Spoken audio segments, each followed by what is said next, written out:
Morning on this 10th of June, 2021. My name is Chris Roebling, and I'm very proud to be here on behalf of the Hyman Rickover Committee, which is working on the commissioning of the brand new fast attack submarine named for one of the most distinguished Chicagoans in all of history, Hyman Rickover, who achieved the rank of admiral and introduced nuclear power and nuclear propulsion to the United States Navy.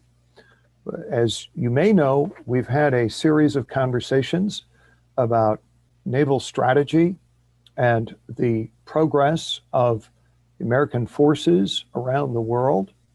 And today we are very pleased, very proud to welcome back yet another distinguished Chicagoan, and that's Seth Cropsey. Seth Cropsey is going to be speaking with us in a moment, and I'll be introducing him then. We're also going to hear from a representative of the Rickover Commissioning Committee and its activities in general. And that's, of course, Mr. Jeff Kantrowitz. He'll be joining us later on in the program to ask for your support. We also want you to know that the second half of the program really depends on you and on your questions. We've got a Q&A function and we've got a chat function, and we want to hear your questions from you there. Excuse me. And I will pose those, sorry, to Mr. Cropsey when the time comes. So without further ado, I'm sure all of us remember Psalm 107, but just to refresh recollection, the King James Version. They that go down to the sea in ships, that do business in great waters, these see the works of the Lord and his wonders in the deep. They reel to and fro and stagger like a drunken man, and they're at wit's end. They cry unto the Lord in their trouble, and he bringeth them out of their distress. Today's speaker, Seth Cropsey, has been crying to the Lord in distress in a series of books and articles and in an extremely impressive corpus of professional work. Most recently, the book Sea Blindness, How Political Neglect is Choking American Seapower and What to Do About It. That's Mr. Cropsey's 2017 book, which, if you go on Amazon, has got uniformly phenomenal reviews. Congratulations on that, Seth. It's terrific to have you here as part of this series on U.S. sea power and the role that the SSN Hyman Rickover is going to play in that sea power. So we look forward to your comments, and the floor now is yours. Chris, thank you for that very kind introduction. I'm delighted to be here today and look forward to being called, as usual, a bearer of bad news. But I think it's better to understand what's going on than to look the other way, and looking the other way is what we've done as a nation.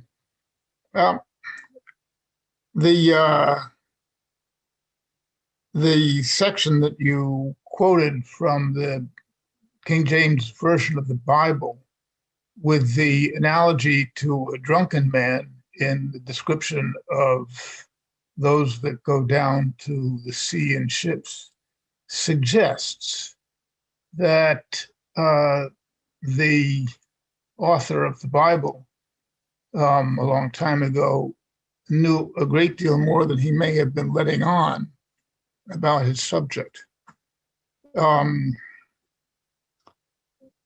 won't try to pull any punches today. I'd like to start off, though, with what the biblical reference reminded me of, and that is history. Despite his policy of appeasement, Neville Chamberlain was, throughout the years just preceding World War II, a strong advocate of the fighter planes that were decisive in Britain's successful campaign to control the skies in 1940. The Spitfire prototype actually flew for the first time in 1936. And a year later, as Prime Minister, Chamberlain supported the Royal Air Force vigorously. Nevertheless, as you know, the Battle of Britain was won very narrowly. It could have gone the other way. So the pace of warfare today, the years needed to build new ships, to say nothing of repair those that could be damaged in battle, and the tremendous distance of mainland Asia from the United States put deterrence along with the ability to win a conflict at risk, absent properly designed and sufficiently numerous ships. Chamberlain's support for building the UK's fighter force was not, nor was it intended to be, a war-winning strategy. Still, it was a policy that chose to invest in fighters over the bombers that Chief of the Air Staff Hugh Trenchard had favored, a policy that put homeland defense before imperial defense. It was something like a strategy. Other countries have developed far broader strategies, and many successfully. The United States changed its maritime strategy at the end of the Cold War. What had been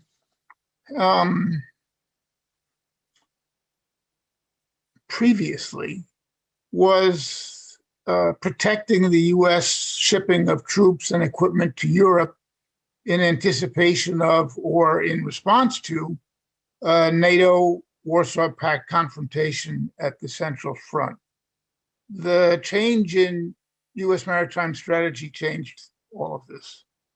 The Navy chose a more aggressive approach to the USSR, threatening to destroy the second strikeability of Soviet ballistic missiles in their northern sea bastions, and sailing carriers and escorts into striking range of major military targets in the northern Soviet Union. The object of the former was to degrade the Soviets' ability to respond if a war in Europe escalated into a nuclear one. The aim of the latter was really to sap the Soviet High Command's ability to focus their entire effort on the Central European front. So this change had precedent. The interwar period of today has replaced the post-Cold War period.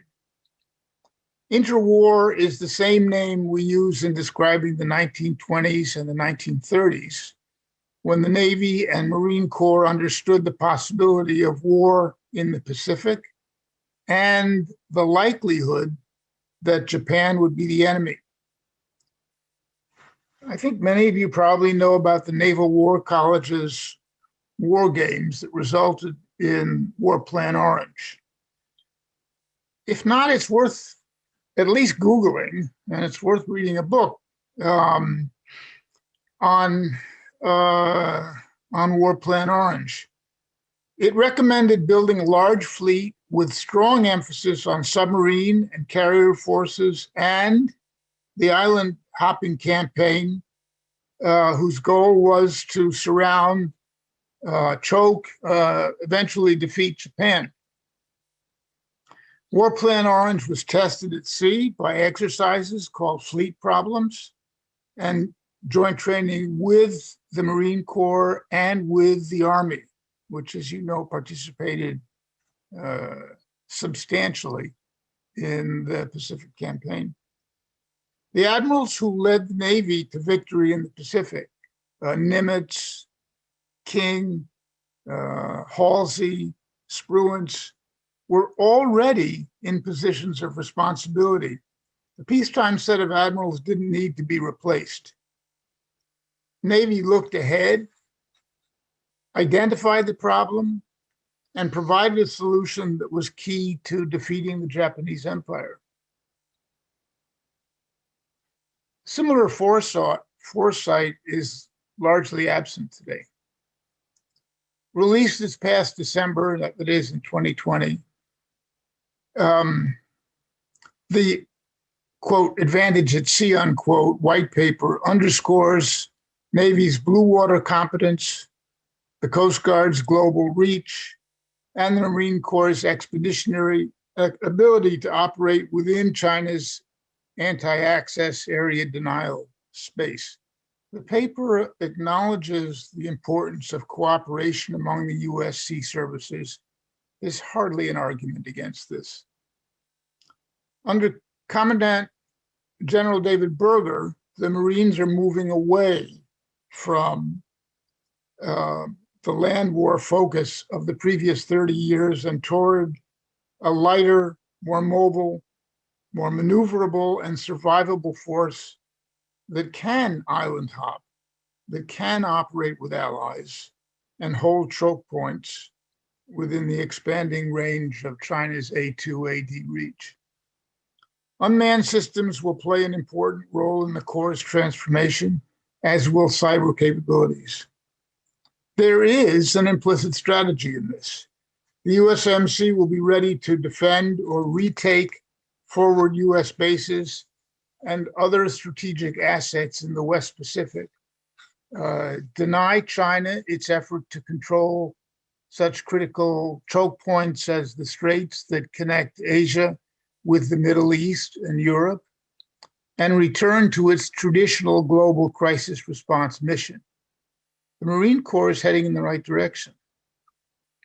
Still, a broad strategy for the sea services that will deter or defeat China remains to be articulated. Questions abound. They're vital because conflict with China is most likely to occur at sea and or in the littorals closest to the sea. What do we expect? Do we expect a short, intense conflict? And if so, do we have forward deployed forces sufficient in number to win?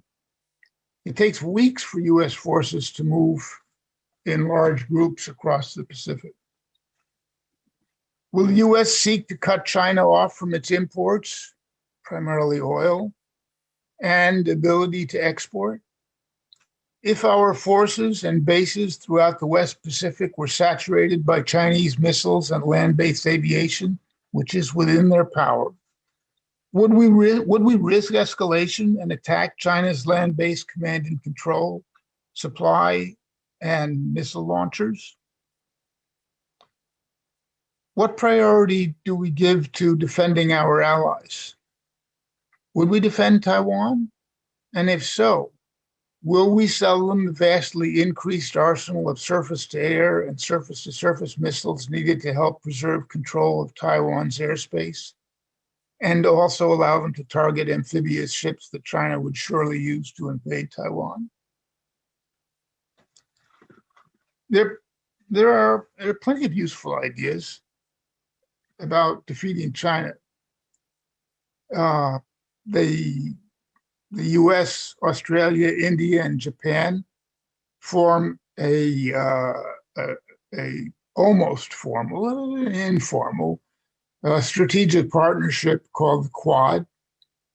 Increased naval military exercises, planning, interoperability, greater sharing of intelligence, surveillance, reconnaissance, and targeting, and division of operational responsibilities would add sinews to the Quad, would strengthen it.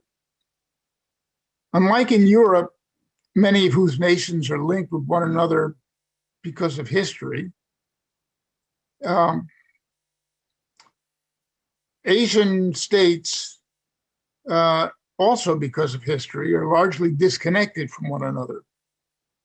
This so-called hub and spoke system of alliances with the US as the hub is supposed to be sufficient. It isn't. Defeating China in a conflict requires a much greater degree of inter-allied cooperation. U.S. politicians' calls for Westpac states to carry their own weight is bloviation.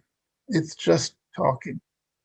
What's needed is for the states in the region that fear China, in other words, all of them, to dramatically increase their own militaries and their interoperability with one another and with U.S. forces. However, these are all tactical and campaign-level measures. The question of strategy remains unanswered and falls to the U.S., particularly the U.S. Navy. I'd like to get to this in the question period, but there are some points to consider. Good strategies begin with the question, what does the enemy value most?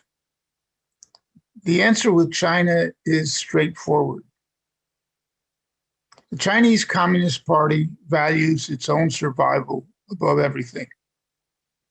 Key to the CCP's survival is China's continued economic growth.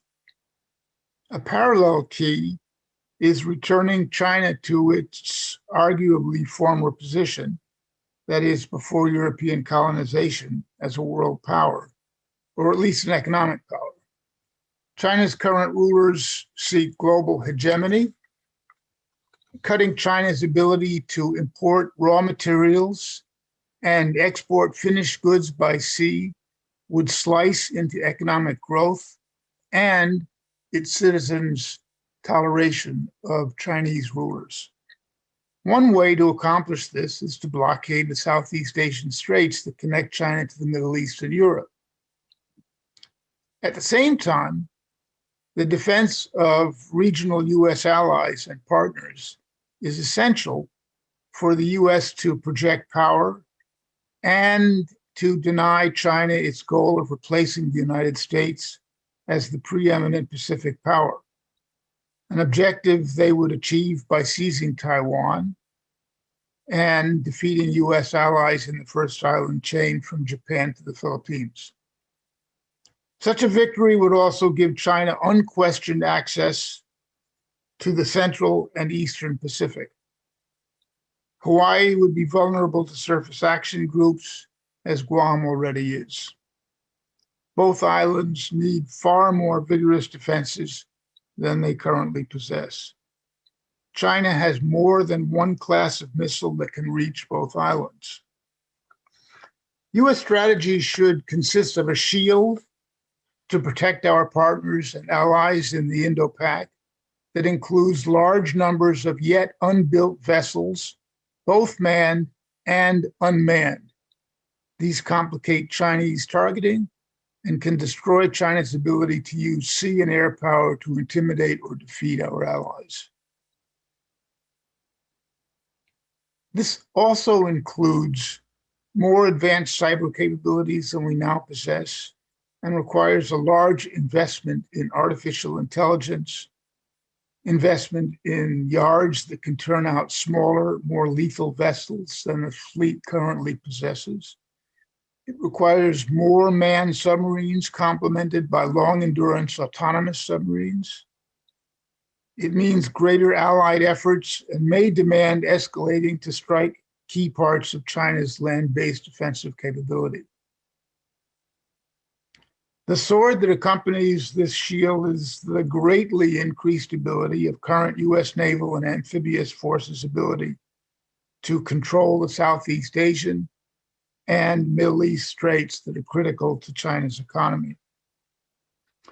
This also demands a host of unmanned air, surface, and subsurface platforms, in addition to hypersonic missile-bearing ones and defenses against hypersonics in all domains, and in numbers that will discourage China from the most likely source of conflict, an armed attack on Taiwan. Defeat or even a draw in the West Pacific is not acceptable if the United States is to remain the world's preeminent military power. In such an event, our current Indo-Pac allies and partners would start to look to China instead of the US for security and the future health of their economies. Europe would also shift priorities as it became apparent that China was the strong horse with the same deleterious effect on transatlantic security and economic relations. It would simply be a question of time until NATO collapsed. China's large number of high-speed, long-range, and quite probably accurate missiles, combined with its superior numbers of combat ships, and as I mentioned earlier, their geographic advantage, that is being close to the battlefield, battle space, suggests that they seek a quick and decisive victory in any conflict. Most of what we need to prevent this is not built, nor are there even plans or budgets or strategy to do so. You can't get well until you know you're sick.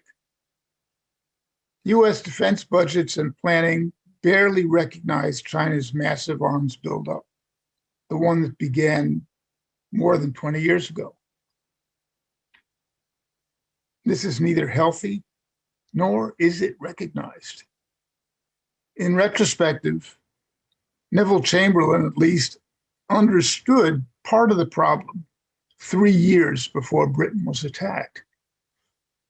I don't see that here. So I thank you again for the opportunity to offer these remarks, and am happy to answer questions. Or I think I'm happy to answer questions. Seth Cropsey, thank you.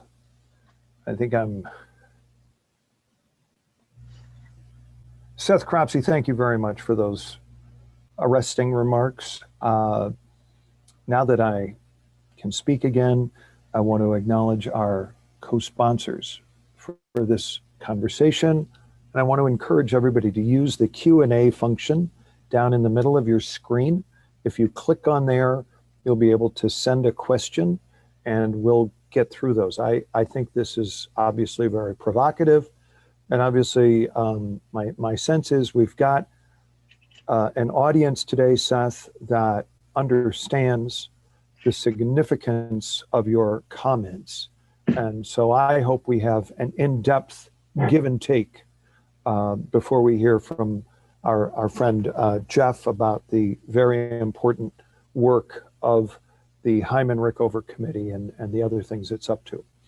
With respect to our co-sponsors today, we want to welcome the Naval Submarine League and recognize their contribution, as well as the Navy League of the United States and its Illinois chapters, the Aurora Council, the Chicago Council of the Navy League, the Glenview Council, and the Lake County Council of the Navy League. The Standard Club joins us today as a co-sponsor, and as always, we warmly welcome them. The United States Naval Institute signed on for today's program. Thank you very much. As did the USS Chicago 721 Club and the USS Illinois 786 Club. We are also very proud to welcome in this ongoing period of Memorial Day and our recollection of the sacrifices made in defense of our liberties and our ability to live life in accordance with our principles, the U.S. Submarine Veterans Incorporated.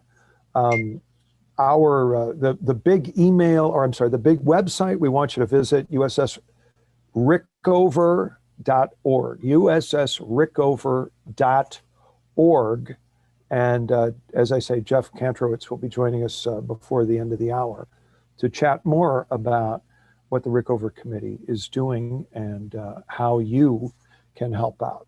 Our first question, Seth, comes from another veteran of the Reagan administration, another friend of yours and colleague, Joe Morris, who also studied under your dad at the University of Chicago, who asks, how true are today's assertions by PRC that we cannot defend Taiwan. Cannot defend Taiwan. Taiwan. We can defend Taiwan.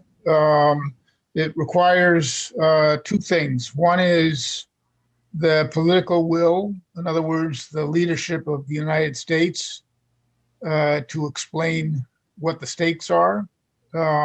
And the second is to start acting now to provide Taiwan with the defensive equipment that it's got to have on hand, not waiting 3 weeks or a couple of months for it. For example, long-range surface-to-surface missiles that can, with ranges at least as great as the Harpoon and up to the long-range missile that is now in development and it has been deployed in places, which has a 300-mile range. So they need a lot of those because it would be very helpful. It's necessary to stop Chinese ships, amphibious ships, from reaching the shore. They also need much better missile defenses. They also need encouragement from not only the United States, but other friends and allies, partners in the region like Japan, which is understandably interested in Taiwan's fate, to increase their defense spending to reflect the danger of the Chinese threat. So if we were to take these actions today and start, and I wouldn't stop at these. I mean, there's a whole bunch of other things we could do as well, including set up a command center where that would be staffed by both Taiwanese and U.S. officers, increase contacts between the commander of the Indo-Pacific Command and the Taiwanese, and make it a declaratory policy of the U.S. government that it will defend Taiwan if attacked. So there's a whole range of things that we could do that we're not doing that would make the Chinese think extremely carefully before deciding that they, wanted to gamble on that. A gamble on that by Xi Jinping, a gambling on invasion that failed, means Xi Jinping goes away. He doesn't want to go away. Former president of the Union League Club and naval officer from the Vietnam era, William Nissen, he was a surface ship officer, asks, in your view, is the U.S. mix of naval assets between submarines and surface amphibious combatants, aircraft carriers, the right mix? And I think he's also asking, some of us go back to the Lehman years and the 600 ship Navy, and now we're talking about a 335 ship Navy. A, do we have the right mix? And B, are we headed for the right level of assets? No and no. We need a lot more than 335 ships, and their design needs to change somewhat. That means two things. One is a far greater use of unmanned vehicles, subsurface, surface, and aerial, much larger than we have right now, and including the composition of the air wing on carriers. And it also means that we need a much larger number. We have very, very few. We need a lot of smaller, highly lethal surface vessels that will complicate China's attacking plans and their defensive ones by simply increasing the number of targets that are out there in the South China Sea or in the peripherals, and that are less expensive, and as I say, increasingly lethal, more lethal. Sending a destroyer in there, we have a very limited number of destroyers in the world, and they're not enough. They're not enough. The ones that are forward deployed and assigned to Westpac are not enough to counter a Chinese attack on our allies, on Taiwan, even in an accident that caused a conflict between the United States and China. So I don't think it's the right mix. We need more submarines. We need more smaller combat and less expensive combat ships, vessels with very little gold plating, if any at all. I'm against gold plating, but a lot of missiles and a major impediment for China's targeting. Marcus Friedman, picking up on the capital ship design question, points out that carriers and submarines are built at huge sums. Okay, you just said that you're against gold plating. He asks Everybody about. Well, wait a minute. On the Appropriations Committee, I know that there were folks who liked gold plating, but we'll skip that. Everybody in the Navy. Yeah, there you go. He asks about alternative designs, lower cost, broader implication, and who might be working on such designs? Who might have a sense? Can we look at other navies like India, UK? Are there others out there? And by the way, we've got some terrific questions coming up. Please go ahead. Thanks. Are people working on, are there institutions working on the kinds of ships, kinds of vessels I'm talking about? Sure. And there are a lot out there which members of and former members of the Appropriations Committee would throw up on their shoes about buying, because they're made in other countries like Scandinavia, like Scandinavian countries, which have a large number of smaller vessels, and many of them very good, but politically impractical for the U.S. to buy. This also means that we need the shipyards to turn them out in numbers, and that means planning right now. I don't see that happening. It's easier to work on design than to go to Congress and the White House and say, we need to start making some large capital investments in shipyards, both Navy and incentives to private shipyards to expand so that they can do all sorts of things, not just build smaller combat craft, but also repair damaged ships. We don't have that capability today.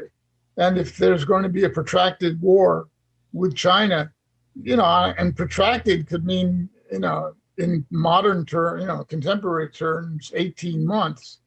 What do we do about ships that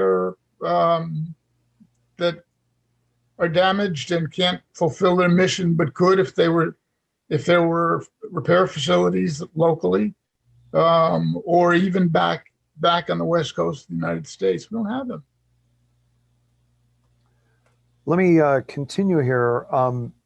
David Whitehurst asks about the tactical role of littoral combat ships. How might we see them in a conflict? What mission might they execute, and what benefit might they bring? Well, as you may know, the Navy has all but canceled the littoral combat ship. They're pulling back two of the first class of combat ships that were of LCSs that were produced, and they're going to be out of the fleet within a year or so, if not sooner. So the LCS's inability to defend itself from air threats and the failure so far to produce the combat modules that was one of the main justifications for the LCS has produced consequences. And the most important one of them is that the Navy is basically pitching the LCS idea.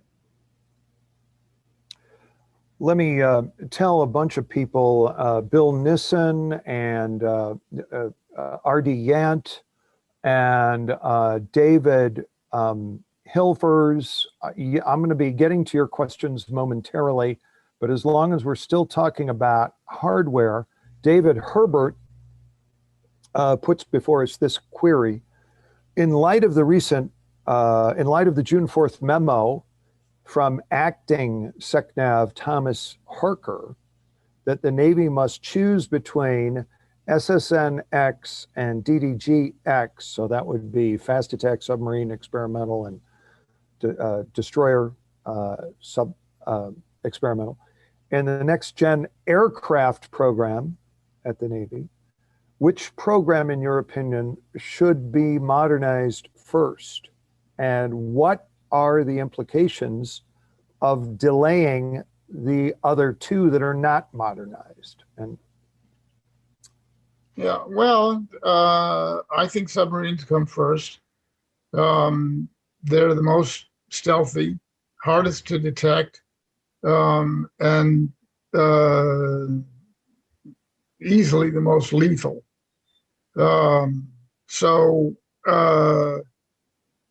Without detection. So if it's an either or a 1 out of 3 proposition, then I think that submarines make the most sense. On the other hand, it's a choice that we should not make. We may be forced into it, but that's what I was talking about in the speech. And that is, I mean, in the presentation, and that is that the options that face us now, we have 2 options: be prepared or don't be prepared. And the ultimate answer to this question can be found in strategy. And I would not answer it. I mean, I'm giving you an informal answer here. If I were asked to testify before Congress on this, I would duck the question and I would say, well, tell me, Senator so-and-so or Congressman so-and-so, what strategy do you want? What strategy have you asked of the Navy? What is the Navy's strategy? And after you tell me that question, then I can give you an answer to yours about which platforms we ought to emphasize first. But until we know that, we're just kind of throwing darts in a dark room blindfolded, and we don't even know what the target is. Bill Whitsett is the chairman of the USS Montana SSN 794 committee, and he asks, what, in your opinion, is the most important tactical priority among those that you have mentioned, assuming some near-term steps are going to be necessary as a more complete strategy is articulated? Well, I hate to sound like a broken record here, but what's the strategy? Is it defensive? Is it offensive? Is it a combination of the two? Are we going to try to succeed with a FAR blockade only? And if we do, where does that leave our allies? And do we see, what do we see in the South China Sea? Are we going to be able to get in there and survive? Do we even want to? Is a fleet action of the kind that the Chinese are preparing for something that we want to get involved with? Or is there another way? Is there a way to turn their plans against them? I'm not trying to duck the question. It's just that the tactical and programmatic questions must take a subordinate position to the strategic ones. What are we doing? What are our war aims? How do we plan to defeat China and protect our allies and partners in the Indo-Pac region? And then answer that question.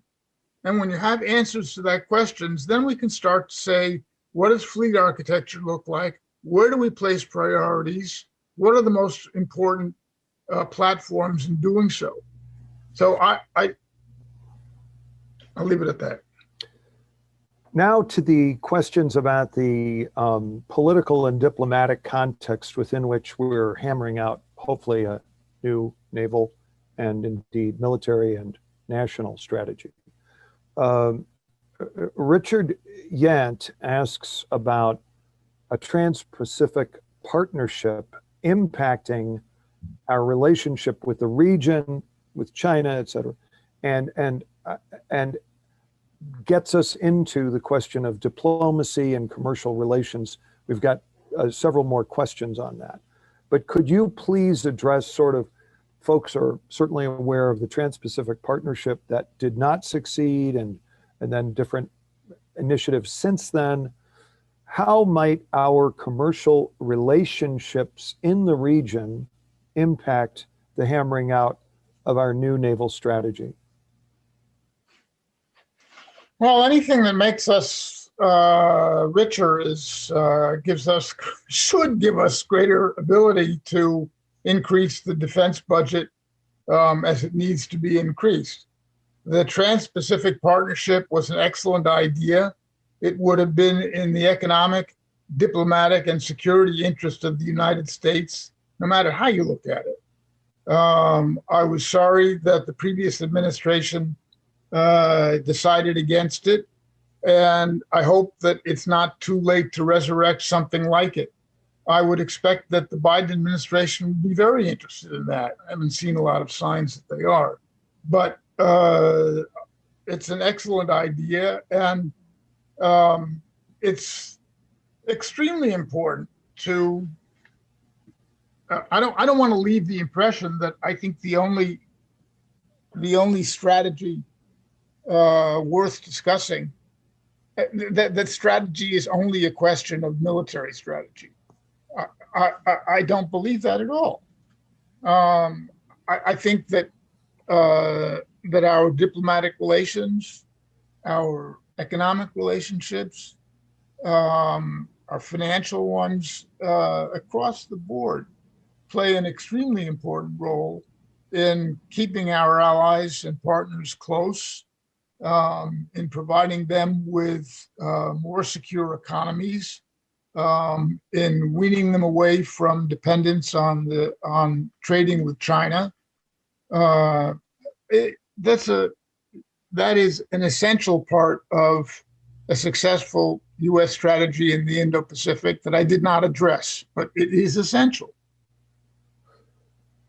And within those commercial relations, there is a considerable amount of U.S. dependence on China for manufacturing and for, relatively speaking, cheap goods.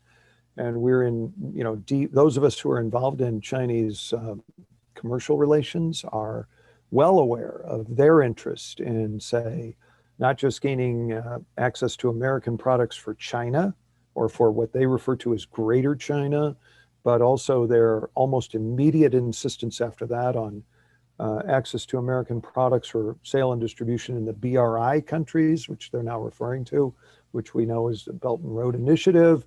So they're not just interested in manufacturing in China, they want manufacturing ex-China. They're very devoted to a commercially hegemonic approach that expands their influence from what we would refer to as mainland China to a greater swath. Okay. So Jeffrey Sachs then says, it seems that we, the US and China, would both suffer enormously from an embargo or from a blockade. Is it possible to have some kind of militarily effective action without starting a shooting war? I don't know. But history is replete with warnings that that blockades and economic actions and sanctions and so forth would have adverse consequences, and it's often correct. The English member of Parliament who wrote a pamphlet in, I don't know, around 1900, in 1911 or so, that said that there was so much economic interconnectedness between Germany and England that war was unthinkable and impossible. Had the misfortune to have his essay republished as a book that came out in August of 1914. So I think that economic conflict between the United States and China would have adverse impact. But does that mean that we should rule out a blockade of China in a conflict? I don't see that at all. Yes, was England affected by the blockade that it instituted on the continent during the Napoleonic Wars? Of course. But the English object was to remove Napoleon as a danger to the continent and to England. That took priority. It usually does. David Hilver's now transitioning from the commercial into the political and the domestic political, asks if there is any Venn diagram that shows, here's a circle on one side of our aisle, so to speak, and here's a circle on the other side. Do you see any overlap such that our China policy, and indeed its undergirding strategy, actually has vital support from both sides of that aisle? You mean politically? Yes. Yeah, I think that's one of the issues that both parties are fairly close to one another on. I think there's a general sense in Congress that there has been no accounting for whatever responsibility China may have had in COVID. And I think there's a growing understanding, not only in Congress, but in the country as well, that even Chinese products that are not defective may not be the ones you want to purchase first if you have an option. My wife said, after going shopping for something or other the other day, she said, I asked the proprietor of the store, is this made in China? He said, because if it is, I'm not buying it. I don't think she's alone in her feeling. I've heard other people say the same thing. My wife is not the only one.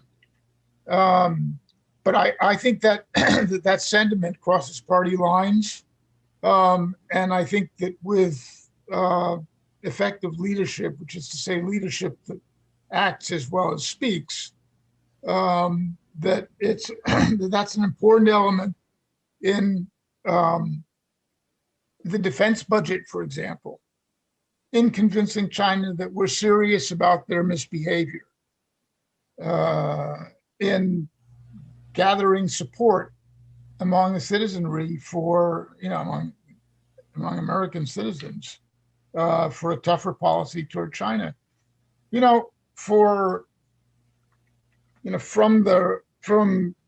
even before the Reagan administration, from the Carter administration until the Trump administration, and I mean to make no political favorable or unfavorable comments about any administration here, but it is a fact that for well over 40 years, U.S. policy toward China was based on the hope that including China in world organizations, including China in U.S. military exercises in the Pacific, welcoming China to be a part of organizations like the World Health Organization, granting them most favored nation status, and so on, would make China a stakeholder in the so-called liberal international order. It's only in the last administration that a defense secretary, Jim Mattis, and the administration, with the administration's support, said China is so no sign, no interest at all of protecting the liberal international order. Quite the opposite. It seeks to disrupt it. And that took 40 years to come to that conclusion. So I guess what I'm saying is act on it. If that's correct, then our actions and our policy ought to reflect that. And we're slow coming out of the chute on that. Okay. Frederick Crawford then begins to expand, now that we're back on the strategic side or the geostrategic side, about Chinese and Russian cooperation. Should we anticipate a second front in a sea conflict emanating, I'm just saying, Vladivostok? So is the Chinese Navy one issue that will then have an echo coming from the Russian Navy? Well, I think it would be unwise to assume that the other countries that view us as an adversary will sit on their hands if there's a conflict between the United States and China. I think it would simply be a mistake to say, oh yeah, Russia's just going to sit it out and do nothing. Iran will not take actions in the Middle East. North Korea will not be at least using its considerable cyber capabilities to attack U.S. targets. I think the reasonable thing to assume is that America's adversaries will move if there's a conflict between the United States and China, and we got to be prepared for it. We got to expect it. Robert Whittabort notes that in Admiral Stavridis's 2034, the nuclear threshold gets crossed early in a U.S.-China conflict. Now, what is your sense of where China might place that threshold tactically in the case of a sea conflict, or strategically in case of a sort of a global dispute? I also want to point out that Commander Whittabort is a retired Navy commander. Mm-hmm. We appreciate his question. Yeah. So I think that the Chinese threshold for nuclear escalation is serious, and it's relatively low. And that's a very important reason for making it clear to them that they will lose a conventional conflict with the United States. that it's a powerful deterrent to escalation to the nuclear level, to have the forces in place, effective forces in place and in the right number, and a strategy that governs them, that tells China, now you really don't want to do this because you're going to lose. And the more likely a conflict, a conventional conflict is, the more likely it is that measures that I talked about a few minutes ago, such as targeting their command and control, shore-based facilities and supply and logistics and launchers for their huge number of missiles, the more likely it is that we are not ready, that's one of our only recourses, the more likely it is that that we're facing the prospect of nuclear escalation. We shouldn't get there. We should make it clear that that we would win a conflict, that we are committed to the defense of Taiwan and Japan and the Philippines and if necessary Vietnam. So I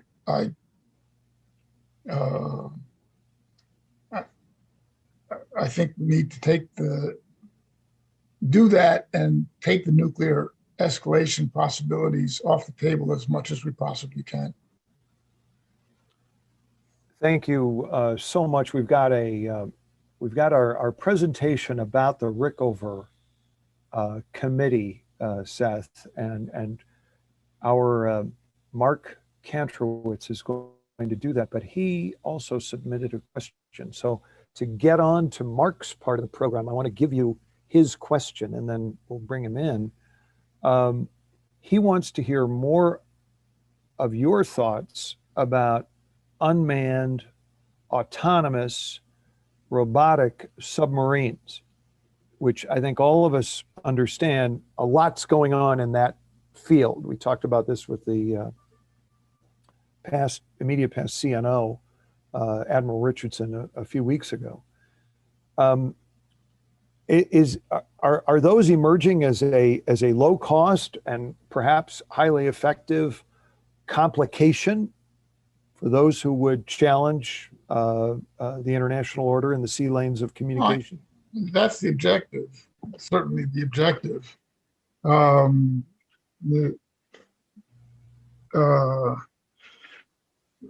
It's not, the plan is not to be spending $2 billion apiece on unmanned submersibles. Well, that's what a Virginia-class sub costs. So the idea is to drive down the price and drive up the numbers, and don't do that by coming out with the same cost point that you do for an SSN. So that's what people want. It should be possible.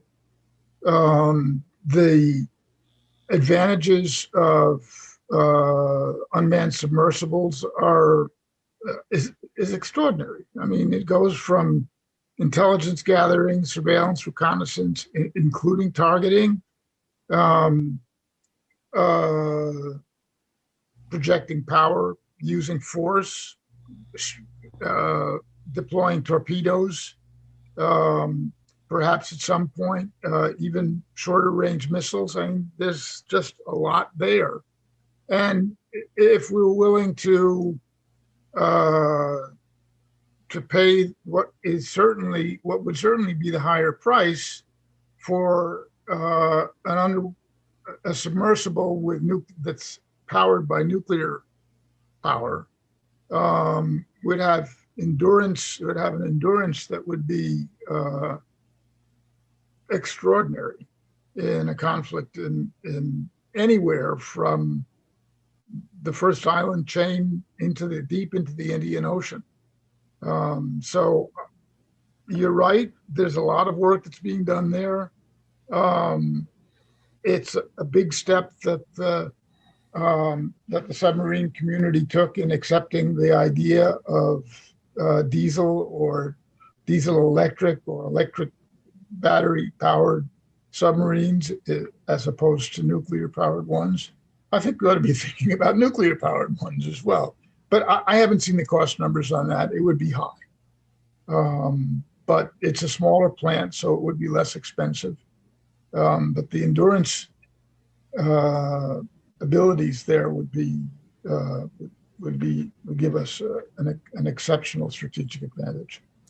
Well, I can say, calling on our mutual Washington experience, that the cost of the Rickover Committee is basically 3 hammers and 2 toilet seats compared to the cost of the Rickover.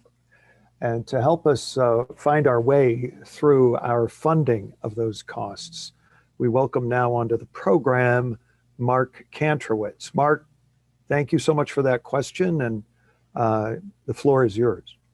Thank you. The USS Hyman G. Rickover, SSN 795, is a new nuclear submarine that will defend our nation and honor the legacy of Admiral Rickover. The commissioning committee provides civilian support for the Rickover and her crew. I ask you to join the commissioning committee in supporting the Rickover by making a tax-deductible donation. Patriotic donors are needed for 3 main reasons. The commissioning ceremony for a Navy ship is a long-standing and revered tradition that promotes patriotism among those who attend and shows the crew of the newly commissioned vessel that the public appreciates the great sacrifices they make to defend our nation. A commissioning ceremony is costly, and Congress provides only very limited funds for basics such as bunting, attendee stands, and bus transportation from a local hotel to the ceremony.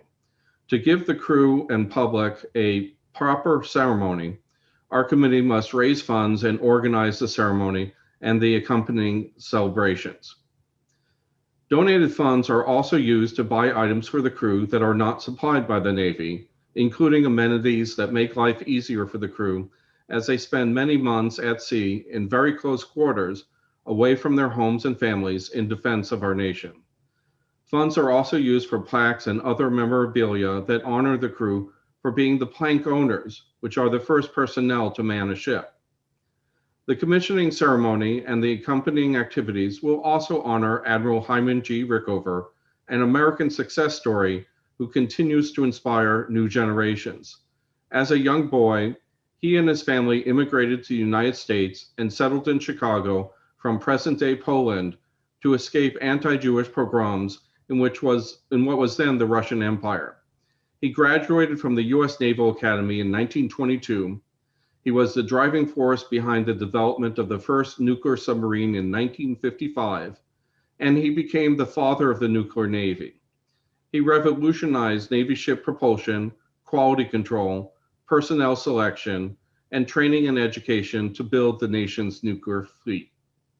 I met the Admiral in 1984 when I attended the Rickover Science Institute. Please join our committee in supporting our national defense and those who provide that defense by donating to our committee's work.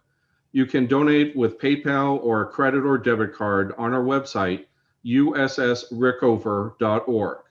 You can also make a donation from your IRA by asking your IRA custodian to make a direct transfer to USS Hyman G. Rickover Commissioning Committee, 65 West Jackson Boulevard, Chicago, Illinois, 60605.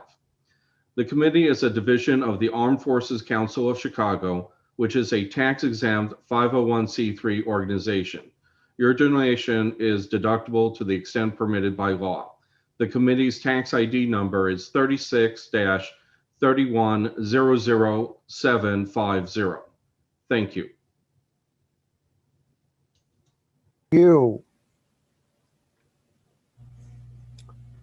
Thank you, Mark, for those words, and thank you, Seth Cropsey, for joining us today and for contributing your insights on the importance of a vital and vibrant United States Navy, of which the new Hyman Rickover will be one part.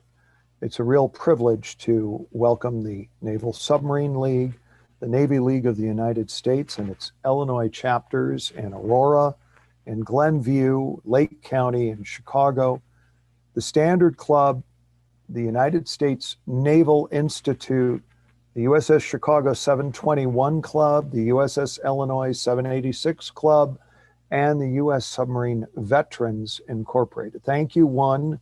Thank you all, and thanks to all who have joined us for this program. We look forward to seeing you again, and we will stay in touch. So until then, have a lovely afternoon.